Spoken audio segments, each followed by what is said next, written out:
disastrously so, though. And in the early stages, towards the outside, Flash Betty is racing prominently towards the inside, Miss Marble, and they're tracked by Roma Mist. And then in the yellow jacket, Mrs. Fitzherbert. Technique is on the outside. Back on the inside in the white cat is Bashkirova. There, followed by Majestic Glory in the black and white jacket, rolling the dice round the inside, followed by Statement and Potapova, held up in last place by Ryan Moore, but pretty well in touch as they turn left-handed and begin the descent towards Tatnam Corner. Miss Marble by a half length to Flash Betty in second. Roma Mist is third. Then Mrs. Fitzherbert, and wide of Mrs. Fitzherbert is Technique. Those are the leading five, followed by Bashkirova, White Cap, Tom Marquand, followed by Majestic Glory, rolling the dice, Statement and Potapova. About to turn into the home straight then, 3.5 furlongs from the finish. Miss Marble leading the way still. Rousted along in second is Flash Betty. Roma Mist coming there fairly strongly from Mrs. Fitzherbert, Bashkirova, and then behind these is rolling the dice. On the extreme right is Potapova as they spread across the course. Behind those out wide is Statement running on a bit. Roma Mist just about the leader from Bashkirova, and then on the far side Potapova and Miss Marble. Majestic Glory is trying to reel them back as well. Roma Mist and Bashkirova, these two battling it out here. Bashkirova on the far side of Roma Mist. What a duel here. Bashkirova just going on from Roma Mist now, and it's Bashkirova's going to be too strong for them here, and Bashkirova is pushed out, and it'll be a 1-2 for Cheveley Park, because in second Potapova, Roma Mist in third, and back in fourth Statement. That's why Bashkirova was well back since betting opened on this race a couple of days ago. Bashkirova it is that has won this race and has beaten her owner mate Potapova, two granddaughters of Russian rhythm, filling out the exacta here with third Roman Mist. A wonderful run from this much improved filly, but it is the Haggas trained Bashkirova that beats the Stout trained Potapova, who walked out of the stalls as is her wont, but it was exaggerated today. The front three are ahead of Statement, who's run a fine race on her debut for Kevin Ryan. Fourth is Miss Marble, and fifth is Mrs. Fitzherbert, who didn't get the best track position. They found that out all across Epsom Downs, but saving a little ground proved a good idea again, though Bashkirova saved less than did Potapova. Jane? Yeah, look, you're wondering, your head scratching after the last race, and the front two came from right on the rail, how the jockeys came up the centre of the track. Anyway, we'll talk about that a little bit later on. It opened up lovely in the centre for Tom Marquand on the eventual winner Bashkirova, but you must say that Ryan Moore, slow out of the gates, he had to sit and suffer on Potapova. She was nice and relaxed where she was, made up her ground gradually.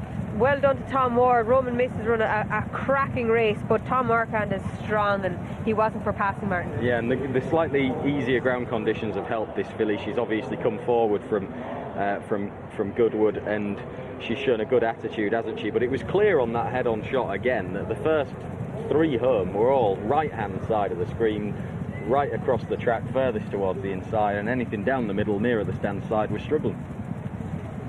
Potapova walked out of the gate. I think the pace was sufficiently honest, Jane, that Potapova was able to get herself back into the race with minimal fuss. Yeah, Miss Marble just watched Sylvester in front, just fighting him a fraction. Holly Doyle is on the outside on Flash Betty, a proven front runner as well. But the eventual third, Roman Mist just sat third. Tom Marquand slipstreaming him in on the rail, and Ryan, you can see him in the blue cap just last. Statement has run a very good race to be forward, now currently sitting second last. Technique, Martin, you were a little bit wider than you wanted to be coming down the hill. Yeah, she's run disappointingly, but I don't think that wide position has helped at all. We saw in our first race that anything wide at this point of the race was struggling. It's been the same again. Technique, Mrs. Fitzherbert was a little bit wider than ideal. Flash Betty maybe as well, swings into the straight a little bit wide. They all drop out the back of the TV in the end, and it's the horses taking that inner route, more the inner route, that come to the fore. So why didn't they stick to the rail? I don't know. Nobody wants it. Nobody wants Andrew Cooper's lovely strip of fresh ground. Ryan Moore nearly did on Potapova. He'd saved ground all the way round, and Tom Marquand was three off the inside here on Bashkirova. Fran Berry's alongside us. We're pontificating. We're not looking at this from a jockey's point of view, Fran. Why do the jockeys not want the inside, that lovely fresh strip of ground? Do they think it's slower? Obviously the camber, you're down towards the inside of the track where the ground will, we either think the rail is going to drain that way, but look where they ended up near the dead. The winner and the second and both end up back towards the rail. Maybe the camber has brought him back that way, Nick, but Ryan Moore, I'd be taking the line that he is and working from there, I think. Do you think Ryan Moore's right, that it's just ground safe all the way and look for that fresh strip of ground? Most definitely. Can't be fresh ground, can't overemphasise getting on a fresh strip, even if it's slightly slower perhaps. You think just fresh turf makes such a difference. There's the evidence of the second, and the winner more or less charged the same pad the last four. Well, the other, we've had 2 races so far. The first race was dominated by horses that went far side, never off the fresh strip of ground throughout the whole race. This race again, so you've got to think that surely got to take that later on. Dry and wind, sharp track, go the shortest way. I think 6 yards of fresh ground, 4 metres, whatever it is, and the evidence is almost there. 4:30 today, another hour and a half to Derby. You're going to see a different scenario. Yeah, if we don't get a rogue shower, we're going to be looking at good ground, certainly no worse for the Derby, if it's not that already. It just walks on the dead side. It doesn't walk bad, maybe a ride a bit slower than that, obviously, on a horse, but it's not bad ground. There's a severe wind down the straight there at the minute. Every minute goes by, coming up to 4:30, it's going to keep drying. Fran, thank you. There's Tom Marquand, there's the winner, there's Bashkirova. It's been the toughest week imaginable for Maureen Haggas there. Lost her father, Lester Piggott, just 6 days ago. Here she is supervising proceedings with her husband, William Haggas. Bashkirova, a winner for them of the Princess Elizabeth Stakes at this price.